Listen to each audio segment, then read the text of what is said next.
Hey there, friends, and welcome to the Raising Amazing Tween Girls show. I'm Lisa Tony with Girl Tribe Nation, and I am so glad that you're taking some time out today to join me and invest in your parenting strategies and your relationship with your tween girl. Today, I'm going to be talking about a difficult subject, so I do want to give you a heads up if you want to put those AirPods or those earbuds in, because today we are going to be having a conversation about pornography. Now, this is a much needed conversation because it is everywhere. Now, I know sometimes mamas think that it is more of a subject to protect their boys from, and definitely it is that. But we are also seeing an alarming rate of tween and teen girls also getting exposed and addicted to pornography. It is heartbreaking. Now, I know you know as well as I do that we have an increasingly sexualized culture. Sex is everywhere. Porn is everywhere. Now, porn materials like books or photographs or videos that show erotic or sexual behaviors, and the whole intent of it is to cause sexual excitement. So there's a difference. Soft porn is something that shows or describes sex, but isn't very violent or unpleasant sex, or not in a really detailed way. But then there's hard porn, which is pornography that shows sex in a very detailed way, and it's often violent or very extreme. So why is porn so bad anyway? Well, the thing is, porn is very addictive. And that means that from the very first time someone sees it, their brains are hardwired to want to do it again. Now, porn gets very difficult to resist, and I want to talk about 3 reasons why that is today. The first one is that looking at porn causes our brains to release huge levels of dopamine. Now, this dopamine is a craving-inducing neurochemical. Dopamine is a chemical that is normally released in the body during sex. And because dopamine is released when we see porn, it makes our bodies feel good. Now, this chemical is something that also drives our survival behaviors. Things like eating and drinking and moving out of the cold. This is the control mechanism in our brain that makes us do these survival behaviors. So when someone's looking at porn, the brain releases dopamine from this artificial sexual experience. That dopamine is going to make us feel good and act like a reward for that behavior. And that means it makes us want to do it again. So the impulse to look at porn becomes more and more like an imperative. It's something that must happen, like eating or drinking. And this is dangerous and bad because it sets our brains up to think that this is a good thing and that it's something that we need. We don't need porn. What we need is good and healthy relationships. And we need to help our kids understand sex in the context of a committed, healthy marriage relationship so that we can be safe and vulnerable within the bond of commitment to protect us when our bodies and our emotions are so fully exposed during sex. Now, dopamine itself is not bad. It is a good thing. In fact, it helps us with our motivation, our enjoyment, managing our moods. However, when dopamine is released as a result of interaction with pornography, it becomes really scary. Okay, so when dopamine is released as a result of interaction of pornography, it is detrimental. It is so harmful in so many ways because it causes our brains to zero in on pornography above anything else. So I want to talk to you today about some of the things that happen in an adolescent brain and personhood when they experience a sexually driven dopamine rush. And the first thing is that they begin to focus on the urge to repeat what triggered the rush. So they get really obsessed and focused on doing the same thing again, going back to that screen, going back to that phone, going back to that computer site, because they're so driven by that dopamine. Now, they also begin to experience a dopamine rush at the mere thought of getting to see porn or experience a sexual fantasy again. So just by thinking or remembering that occasion, they get a dopamine rush, which again triggers them to want to do it more and more. Unfortunately, when our kids get this kind of dopamine rush, they begin to care more about getting another rush rather than about the consequences of interacting with porn. They don't think of the bad things that are going to happen. They're so focused on that dopamine rush, which is why it is an addiction. It's like a drug. It's a natural chemical release that's being released in their body. Now, our adolescents begin to, at a very early age, begin to develop a consumer mentality. Now, it's not just about things, it's about people. You see, people become the objects of consumption rather than seeing them as individuals of worth, individuals to have relationships with, to know and love and to celebrate friendships with. They also become unable to see a big picture. As kids get addicted to pornography, the immediate desire for porn takes the place of investing in any kind of loving relationship. Now, the very first time someone looks at porn or experiences sexual fantasies, the brain is going to store that experience. And meanwhile, while that experience is stored, the dopamine shouts an irresistible message to the brain region. It says, do it again, do it again. And then with repeated access, the demand grows. And it takes more and more to create the same level of dopamine hit. Now, as these brains get addicted, as they get enslaved, porn and sexual fantasies become a basic need. They become as basic as food and water for an addicted brain. Now, many boys and girls say that as they get hooked through sexually charged ads, advertisements, romantic movies, you might know them as chick flicks, and even raunchy sexual jokes are ways that start to give them a dopamine hit and move them into this realm. See, sexual content, it is everywhere. Now, one 12-year-old boy talks about how he saw an R-rated movie that was full of nudity and violent sexual content at a friend's house. Can you imagine? Oh, just want to wring that parent's neck. But most adults aren't even equipped to handle that kind of stimulation that's available in rated R movies, let alone an adolescent's developing brain. Now, many girls and boys have watched this particular movie, including a teen boy that has referred to it as a great action movie and claimed that the sex did not affect him. Well, I have to tell you, my friends, that is impossible. Our minds are wired to respond to sex. We were created for sex to light us up. Now, like many, the boy was trying to convince himself that sexual content in media is no big deal, and girls will respond to the same movie but a little bit differently. They might convince themselves that being pursued with sexual passion is the ideal. That's what they begin to look for as they get interested in boys. Now, here's why sexually charged media content is so dangerous.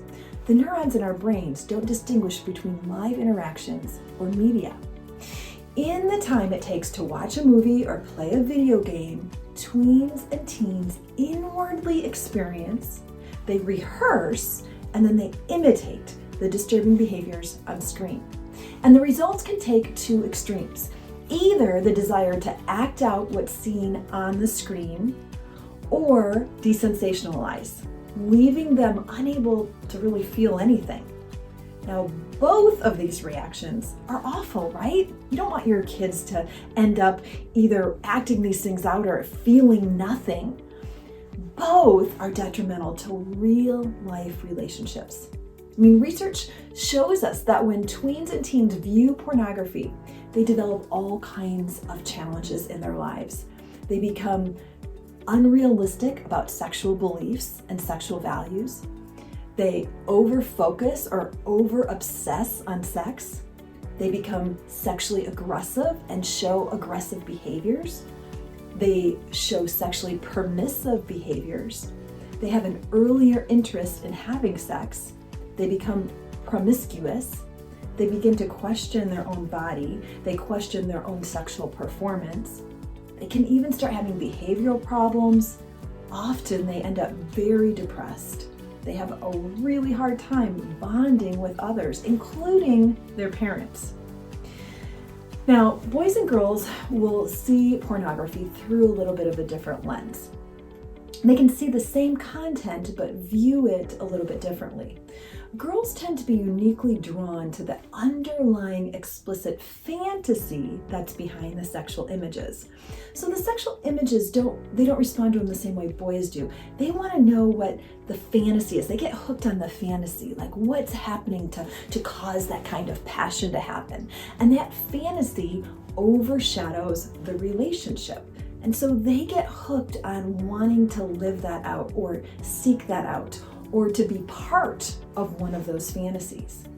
Now, girls will tend to look for those perfectly chiseled bodies that they have visually seen and been embedded in their brains that match what they see on screen. It no longer becomes about a man showing you respect or kindness or being responsible. It becomes very physically driven. Now, boys, of course, they tend to be drawn to the pictures and the excitement, the novelty, the video content, and want a girl to be like, dress like, and act like the characters they see on the screen. So then our boys are starting to have unrealistic expectations for our girls, who start to feel that and want to become that. All of this from that big hit of dopamine that the brain releases when it sees porn. It is something that we have to be so careful about with our young brains. Okay, all of that was in the first reason. Dopamine! Oh man, all right, strap on your seatbelt. Here's the second reason. The second reason that porn is difficult to resist, especially for kids, is that they have an immature prefrontal cortex. Now, this is the decision-making part of their brain that's meant to hold impulses and desires in check. So it doesn't fully develop until they are in their 20s. So this means that making decisions is not their strong suit. Now, don't let me tell you that they can't make a good decision. Tweens and teens are capable of making good decisions, but they are not consistent in this. They don't have all the resources available to them, all their brain power available to them yet to make good decisions and evaluate consequences for their actions. But the emotional center of the brain, the part of the brain where desires and impulses and sexual drive arises, well, that functions just fine in kids and tweens, teens, and all the youth. For kids and tweens, this means that the message, do it because it feels good, is a strong impulse. It is stronger than the part of their brain that says, is this a good idea or not? They don't listen to that part that says, is this a good idea or not? They just listen to do it because it feels good. So when you combine the undeveloped prefrontal cortex, that green lights, it feels good, with the turbo boost from all that extra dopamine, it's a dangerous mix, right? All right, let's talk about the third thing. Adolescents very quickly discover masturbation. And they discover that masturbation to porn provides temporary, but an effective distraction from stress and emotional pain, even sometimes just boredom. Now, on their own, if no one warns them, kids will not recognize the danger of relying on masturbation as an unhealthy coping strategy, and that it increases the high risk of developing a porn addiction.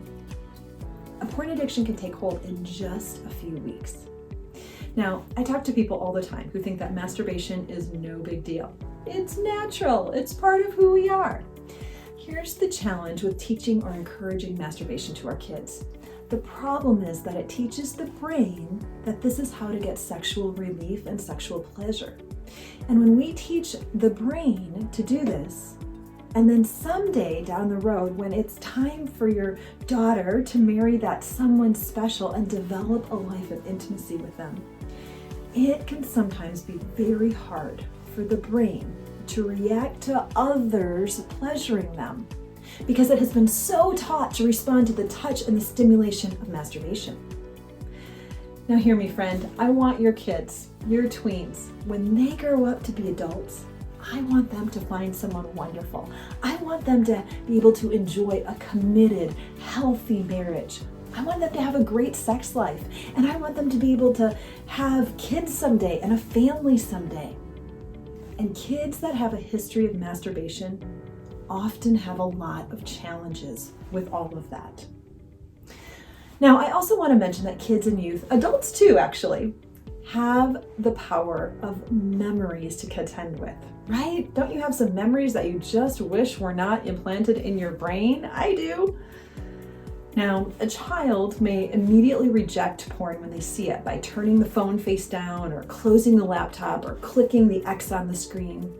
But those images that they saw are going to pop up in their memory again and again to test that child's resolve. And porn images have remarkable staying power. There's something so strong about them in our brains. So we need to do everything in our power, in our mama arsenal, in our ability to teach and equip our kids. We need to help them prevent those, but we also need to teach them what to do and how to respond if this happens to them. We must let them know that they can talk to us if this happens. And we have to let them know that they didn't do anything wrong if they see this image, so that they can come and talk with us about what they saw and that we want to help them. Often when kids see these images, they feel guilty and they feel shame. They feel weird. They don't know what's happening to them. And they feel like they did something wrong, and so they don't talk about it. They hide it. And you might even start to see if your kid starts to exhibit some behaviors of withdrawal or depression or inability to sleep, that it may be that they have had an exposure to porn. They might not even know why they're feeling these feelings of guilt or shame. Now, the average age of a child, the first time they see an internet porn, is 11. 11, that's the average. So half of them are older, half of them are younger. Kids don't have to be looking for porn to see it. I mean, pornography is programmed to find them. So I want you to keep in mind, 11 is the average, but I have heard kids as early as 3rd grade. I have heard kids even as early as kindergarten tell stories about getting exposed to naked pictures on phones on the playground at public school from friends. It's awful. So we need to be intentional. We can't bury our head in the sand, and we can't pretend that this is going to go away. We need to equip our kids. So what can we do?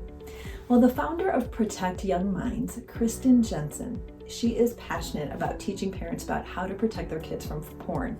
I have learned so much from her, and I appreciate her so much. She's the founder of Protect Young Minds, and she says this: when your child first has access to the internet, that's the age you should start warning them about pornography. She says that every child deserves to be warned about the dangers of porn and to have the skills to reject it. Isn't that good? Your child deserves that. Like, that's something that you want to give your child as a gift. You want to warn them about those dangers, just like you warn them about the dangers of crossing the street without looking both ways. And you need to give your child the skills to reject it. So having filters on your device is important. And I'm going to give you some suggestions for some of those filters in our next episode. But Kristen also stresses that the most important filter for a child is the internal filter. Kids need to know how to slam the door on porn themselves, not just when they see it online, but whenever those images might reappear in their minds. So Kristen partnered with Gail Pointer, and they wrote together 2 amazing books, Good Pictures and Bad Pictures. It's a picture book for parents to read to kids between ages 7 and 11. And they also have Good Pictures, Bad Pictures Junior for ages 3 to 6 years old.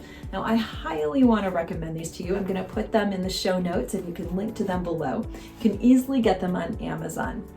And it talks about this idea of being good pictures and bad pictures, and how good pictures are something that we enjoy, but bad pictures we need to be able to reject.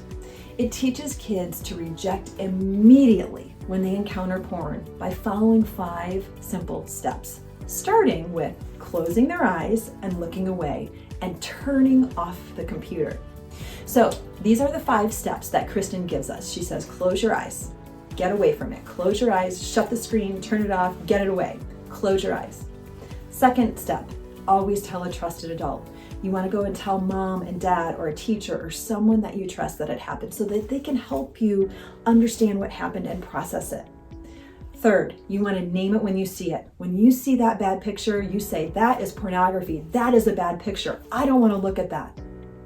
The next thing you want to do is distract yourself when the images might return to your mind. You want to have a good picture that you go to, something fun and exciting, riding your bike or being at the beach or hanging out with your friends. You have to distract your mind with a good image. And then you want to order your thinking brain to be the boss. Your thinking brain is the boss. That rational center, the prefrontal cortex, you got to teach it. It's the boss. It can control your thoughts.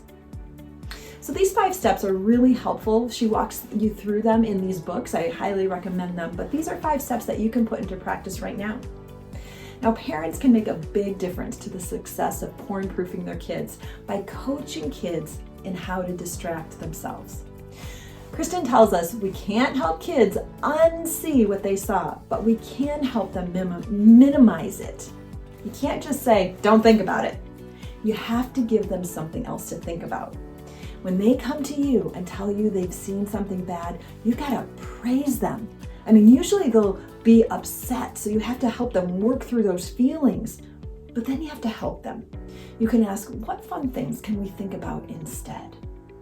See, the best tool for distraction is to encourage your child to think about or to relive in their mind a past experience that was really exhilarating, something super fun, maybe like riding a roller coaster or pretending they're mountain biking or throwing their imagination into high gear to fill in those details. I mean, it could be a song and a dance that you do together or a poem, but it needs to be something that they're excited about and can focus on. Maybe even saying a prayer or a verse can be really powerful, especially if you're a person of faith.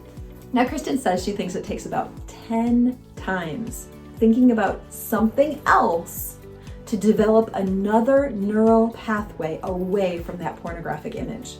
So when your child or you have seen a porn image, you have to train your brain 10 times to go a different direction with your thinking in order to develop a different neural pathway. That's some intense work. Kids aren't going to want to do that on their own. We've got to teach them and we've got to support them to be with them through that process. You can do it, Mama. I know you can. We do hard things. That's what Girl Tribe Nation is here for you. That's why I'm here for you, to encourage you, champion you, cheer you on as you raise your tween girls. Okay, friends, well, we have covered a lot today, but there is definitely more to talk about. So next week, we're going to cover a whole lot more strategies for how to protect your tween girl from porn. So this might be a great opportunity for you to invite someone else to listen to the show if you know someone who's been challenged in this way or someone whose girl you care about, that you want that mama to know these things. I want to thank you for hanging out with me. I know it can be so hard to hear these stats and really cause us to worry about our kids. I have to say that if you feel a little sick to your stomach right now, I gotcha. I feel that way too. And it's actually a good thing. It means you care. It means you care about your own daughter, and it means that you care about all the kids out there. And that also means that you're ready to put a strategy into place to help you. Now, I know I've talked about a lot of things today, and I want to point you to a guide that can help give you, if you're feeling a little flustered and just angry about pornography. I want to give this free guide to you today that can help give you some action points to take. You can download it for free at girltribenation.com/preventporn. This free download will give you an example conversation to have with your tween, as well as all the resources and tips that we talked about today. It's also completely worth it to save it to your phone so that you can refer to it back time and time again to make sure that you're doing all that you can to protect your girl and also prepare her with a strategy of what to do and how to handle a situation where she's exposed to porn. If you know someone who might benefit from this episode, I want to invite you to share it with them, maybe even post it on your own social media. We want all the mamas out there to know what to do and how to protect their tweens from the horror of porn. So thanks so much for joining me today. I appreciate you guys so much, and I will look forward to seeing you next week, same time, same place. Bye for now.